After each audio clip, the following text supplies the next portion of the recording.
Peringatan Hari Buruh Internasional atau May Day rencananya akan dilakukan di depan Istana Negara dan Gedung Mahkamah Konstitusi pada hari ini, Senin 1 Mei 2023. Sekitar 50-100 ribu buruh diperkirakan akan menghadiri acara tersebut.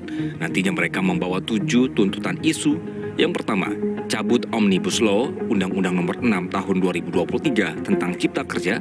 Kedua, buruh mendesak agar ambang batas parlemen 4% dicabut, termasuk syarat ambang batas pencalonan presiden 20%. Sedangkan ketiga, buruh mendesak pengesahan rancangan Undang-Undang Perlindungan Pekerjaan Rumah Tangga atau PPRT.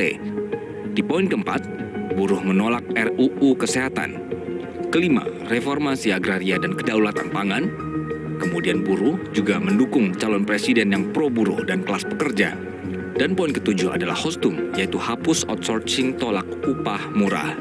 Dari 7 tuntutan tersebut, ada pun 2 tuntutan yang sangat politis, yakni terkait ambang batas parlemen dan ambang batas pencalonan presiden, serta dukungan terhadap capres pro buruh. Menanggapi hal itu, Partai Buruh mengungkapkan akan mengundang calon presiden 2024 dan mendapatkan pesan khusus dari Badan Pengawas Pemilihan Umum terkait peringatan Hari Buruh tersebut. Presiden Partai Buruh menegaskan meski dalam peringatan Hari Buruh ada tuntutan dukungan terhadap capres pro buruh atau kelas pekerja, Partai Buruh tidak akan berkoalisi dengan partai pengusungnya karena partai pengusungnya pro Undang-Undang Cipta Kerja. Di sisi lain, Partai Buruh belum memutuskan secara final siapa capres yang akan didukungnya.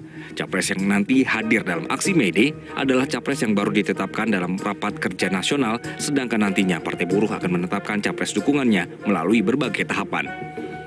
Sementara itu, tim khusus pemenangan Partai Buruh Said Salahuddin mengatakan sejumlah pengurus partainya di daerah menerima pesan khusus dari Bawaslu jelang perayaan Hari Buruh Internasional. Ia menyebut Bawaslu meminta agar Partai Buruh tidak membawa atribut dan menyuarakan isu perburuhan yang jadi program partai. Hal itu semakin memperkuat adanya kekhawatiran bahwa peringatan Hari Buruh rentan dijadikan panggung politik.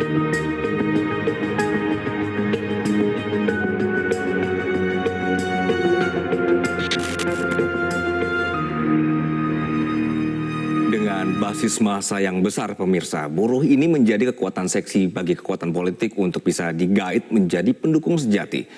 Bagaimana pengaruh buruh dan isu seputar buruh dalam tahun politik saat ini? Sudah bergabung bersama kami pengamat politik sekaligus Direktur Eksekutif Poltreking Indonesia, Hanta Yuda. Selamat pagi, Mas Hanta. Selamat pagi, Anggi. Baik, Mas, pemilu kali ini kan Partai Buruh masuk lagi ya sebagai peserta gitu. Apakah isu yang dibawa mereka ini, Partai Buruh ini, bisa lebih mencuri perhatian pemilih dibandingkan dengan sebenarnya jargon-jargon isu buruh yang sudah pernah ada di partai-partai lain, begitu Mas? Ya, memang isu seputar buruh saya kira menjadi salah satu pilihan strategis ya bagi setiap partai politik maupun kandidat setiap menjelang pemilu. Kenapa? Karena potensi jutaan pemilih ini berpotensi sebagai kekuatan politik elektoral yang cukup kuat ya. Karena patut diperhitungkan dengan sistem pemilu langsung seperti ini, jumlah buruh secara kuantitatif pendekatannya ini sangat menentukan. Nah, karena itu saya kira tuntutan isu-isu buruh setiap 1 Mei semacam ini memiliki sebuah posisi yang strategis. Karena siapapun bagi kandidat partai politik, apakah capres yang bisa merangkul kekuatan ini akan menjadi kekuatan besar. Dari sisi apa? Satu, yang paling berhasil atau mampu mempersepsikan diri, apakah itu kandidat, caleg, capres maupun partai politik mempersepsikan dia menjadi merepresentasikan kekuatan mewakili kepentingan buruh, itu pasti diuntungkan. Itu satu. Kedua, bagi mereka yang berhasil membangun kerjasama politik. Nah, ini kan isu mulai masuk ya, kalau kita lihat tadi saya catat di poin nomor 2 dan nomor 6, yang berhasil melakukan kerjasama atau tanda petik koalisi politik dan kekuatan buruh yang sangat besar ini akan menjadi kekuatan strategis. Apalagi kalau didalami lagi nomor 3, kalau misalnya bisa melakukan mobilisasi politik menjelang hari H dengan menggait atau melakukan kerjasama dengan pengurus atau tokoh-tokoh simpul utama dari buruh, itu akan menjadi sangat strategis, Anggi. Tetapi kepentingan buruh ini di Indonesia, di negara kita itu tidak tunggal, jangan lupa. Nah, apakah pertanyaannya meskipun kita di Indonesia punya partai buruh, itu sudah merepresentasikan secara keseluruhan kepentingan buruh? Ya, itu belum. Itu terbukti dari, bukan satu-satunya, dan itu terbukti dari kekuatan elektoral. Meskipun namanya partai buruh tidak begitu kuat secara kekuatan elektoralnya. Artinya tidak sepenuhnya merepresentasikan kepentingan buruh secara utuh ya.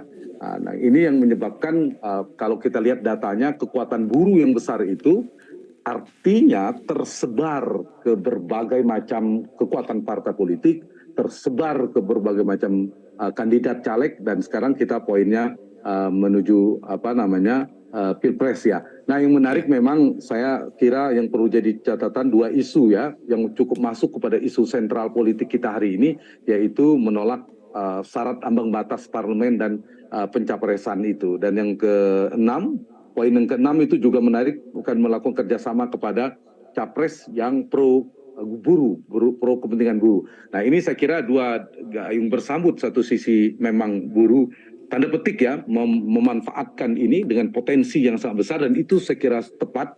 Di sisi yang lain ya ini tantangan bagi para capres yang berhasil mengakomodir kekuatan besar ini dengan pendekatan kualitatif maupun kualitas ya. Kualitatif itu artinya yang bisa merealisasikan, menangkap isu-isu yang disuarakan oleh buruh gitu, Anggi. Oke. Apakah dengan keterwakilan munculnya Partai Buruh Reborn ini, Mas Hanta, ini bisa apa mereka? Karena pemilu sebelumnya juga mereka keok begitu, Mas. Karena tadi Mas sebutkan pecah suaranya. Ya, betul. Di beberapa negara kita perhatikan justru partai buruh kan menjadi pemenang, kemudian pemerintah berkuasa. Nah, beda dengan di Indonesia, saya katakan tadi bahwa kekuatan buruh atau suara buruh itu tidak terrepresentasikan langsung kepada partai yang berlabel partai buruh. Itu realitasnya.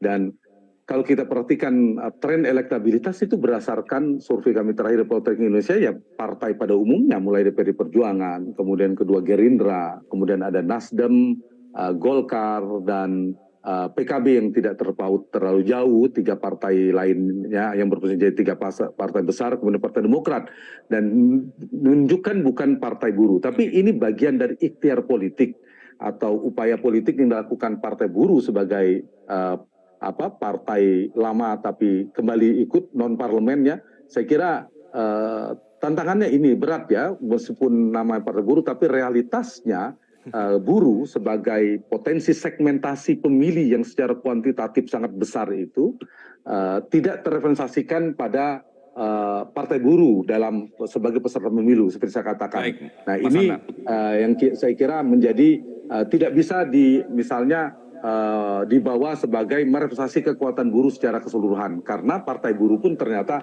saya kira sedang menghadapi tantangan elektoral, ujian yang untuk kembali apakah lolos di isu ini. Jadi Mas, Mas Hanta, penting adalah soal isu.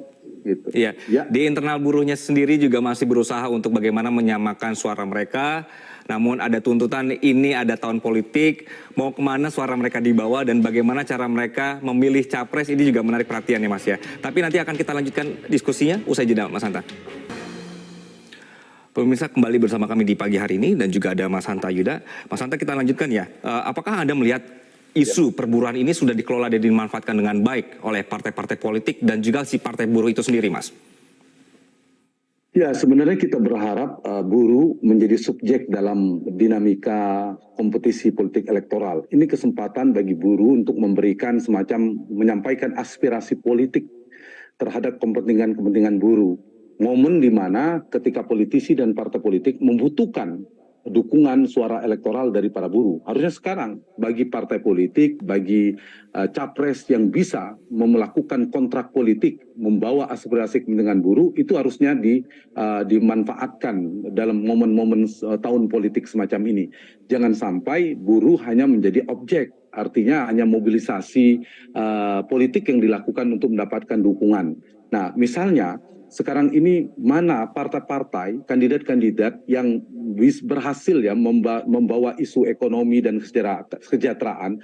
Nah, itu akan menjadi magnet atau daya tarik politik yang potensial, yang strategis bagi mereka ketika bisa menyampaikan itu kepada kekuatan besar buruh ini. Lagi-lagi tapi tantangannya, problemnya, buruh dalam arti profesi segmentasi pemilih kita, para pekerja ini tidak tunggal sekali lagi.